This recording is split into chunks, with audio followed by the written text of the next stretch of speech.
Dangin na mga boss, nakakatakot na to kahit presidente natin gumagamit na ng bot. Alam nyo mga boss, BBM din ako pero nung nakita ko to, tangina ano to, BBM? Diba sabi dito, binati ko sa social media si President dahil sa feedback niya or statement niya about sa bagyo ngayon. So ina-expect ko na maraming magko-comment na negative sa FB page niya. So pumunta ako sa FB page niya. So ito na yung FB page ni BBM, no, ni President, naka-verified badge. Okay, nag-check agad ako ng post niya, tapos nag-scroll up ako ng mga comments. Mr. President, ano to? Ano nangyayari? Bakit may mga bot na nagko-comment na positive about sa nangyayari ngayon?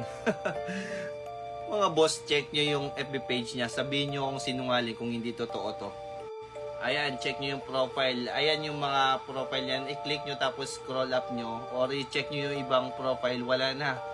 Puro bot yung nagko-comment ng positive para maging mabango yung pangalan or yung... Alam nyo yun?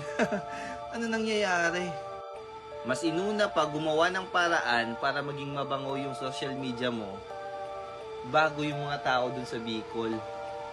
Pero nung panahon ni Duterte, pag may bagyo, 1 billion budget, partida may pandemic pa, kung ano, may gera pa sa Marawi.